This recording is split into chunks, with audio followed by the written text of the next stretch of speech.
we all know the icon of St. Louis, the Gateway Arch.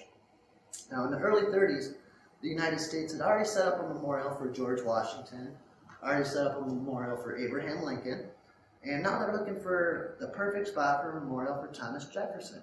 So they decided on a place where Jefferson had one of his greatest accomplishments, the Louisiana Purchase, clearing the way for westward expansion.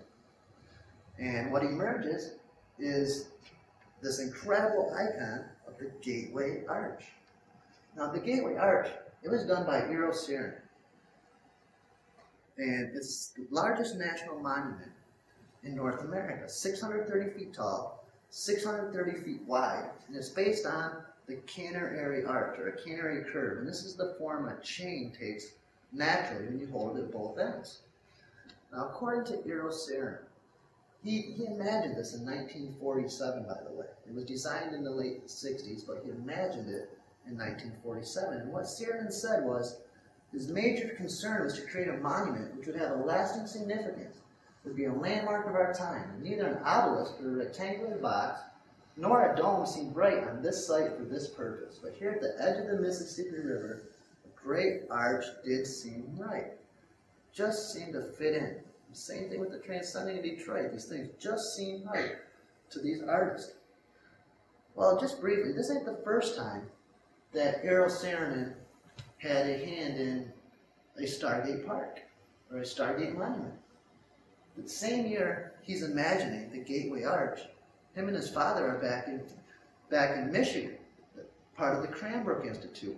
And they're hired by the city of Detroit to do some city planning.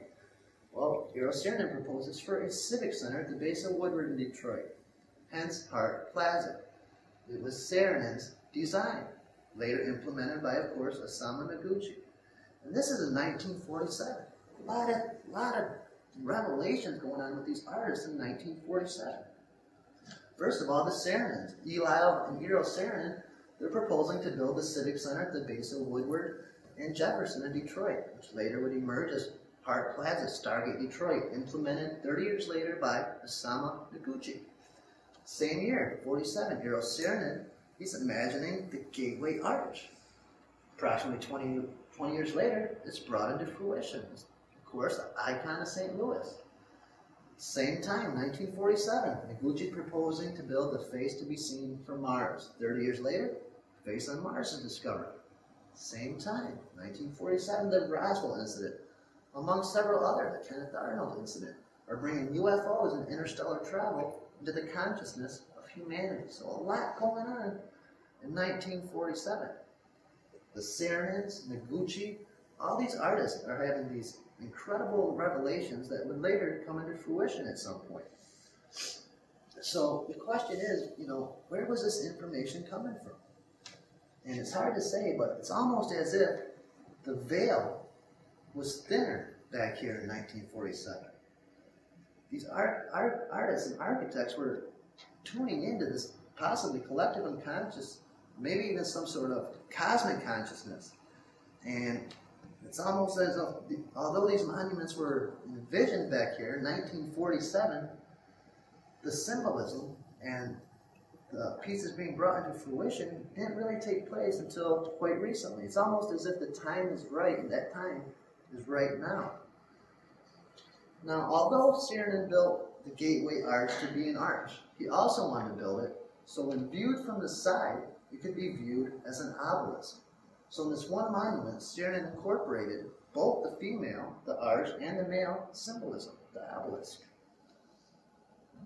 So the first thing I'm thinking of this Gateway Arch, especially when I drove into town the first time, and this thing's just glistening in the city lights, the colors of the rainbow. I'm thinking, wow, that thing does look like a rainbow. Can I look at that symbolically as a rainbow bridge? But just because it glistens in the light, that's not enough. But I found out you can take a tram ride, actually to the top of the Gateway Arch. So I decided to take the tram ride and see what kind of symbolism I could find there. So I went to the Gateway Arch, and you go down in the basement, down in the underworld, and that's where you catch a tram ride. And the first thing you see when you go down in the basement is this incredible brick mural. It's called the Builder's Mural. And this is a mural dedicated to all the artists and architects who built the United States national monuments. Of course, you have Mount Rushmore, the obelisk, the Gateway Arch, underneath the Gateway Archer. That's Eros Saarinen sitting there. On the left, you have the Statue of Liberty. There's one thing that kind of didn't fit into me, though. Most of these are man-made monuments. And behind the Statue of Liberty here, well, you have a representation of Utah's Rainbow Bridge. The Statue of Liberty kind of appears to be sitting or standing on the Rainbow Bridge. Now, the Statue of Liberty, I just found this out, but she's officially titled Liberty Enlightening the World. And of course, she symbolizes freedom. But when I seen Lady Liberty sitting on the Rainbow Bridge, it automatically reminded me of ancient depictions of Jesus sitting on the Rainbow Bridge. Or even in the Capitol Dome of George Washington sitting on the Rainbow Bridge. So this blew me away. I actually pulled out my iPhone at this point and, Googled Lady Liberty and the Rainbow Bridge, just to see what would pop up. And this picture on the bottom pops up of Lady Liberty and Japan standing in front of this bridge. I said, well, that's cool, but that don't make a lot of sense to me. So I kept scrolling down and come to find out the bridge behind her it's literally called the Rainbow Bridge. And it's starting to make a little more sense now, Lady Liberty enlightening the world, because here she is in Japan in front of another Rainbow Bridge. Then it hit me. I mean, just like that, it hit me. I had seen Lady Liberty on the Rainbow Bridge. There she is, sitting right next to George Washington in the Capitol Dome. For more information on this research, you can see William Henry's work, his latest DVD, Freedom's Gate. Incredible scenario, but here she is, enlightening the world, literally, in a Rainbow Bridge. So now I'm thinking, okay, there's some Rainbow Bridge symbolism under the Gateway Arch. So I'm headed towards the tram car. The last piece of art you see before you actually get into the tram ride to the top is this monument. And I'm standing there waiting in line, and kids are jumping up and down on this thing, weighing themselves, and I'm watching them, good energy going on. I started to realize whoever was lighter thought they got to get in line to go on the tram ride first, which blew me away. When I was a child, or at least the way I think of it, it's when you're a kid, you think whoever's heavier, whoever's taller, you're growing up, would be the winner, so to speak. Well, in this case, I watched 3 or 4 sets of children weigh themselves, and whoever's lighter thought they got to go to the top of the Gateway Arch first.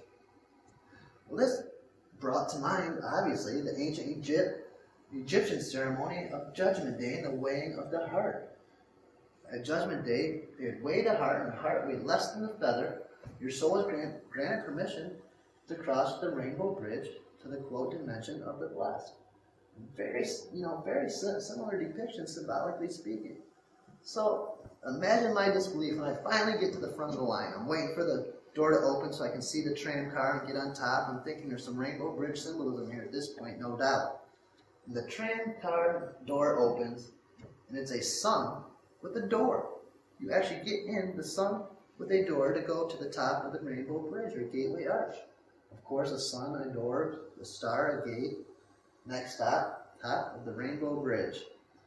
You get up there and you can look out the windows, incredible view of St. Louis, and what you really see is our next destination, the old courthouse in Kiner Plaza down there.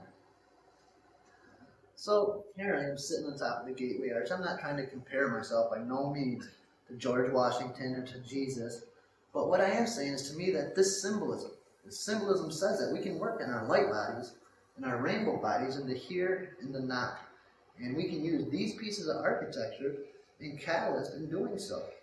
These can assist us in transformations of our consciousness. So what I'm saying now is before we can literally cross this rainbow bridge, first I think we need to work on raising our inner rainbow bridges, our chakra systems. Here's Queen Elizabeth in an ancient painting, raising the rainbow bridge. And just briefly on these rainbow rings, I think when we see these depictions of these fully activated figures sitting in front of these rainbow rings, to me, it's almost as if you're looking up into the end of the rainbow bridge. These figures are the pots of gold, alchemically speaking, at the end of the rainbow.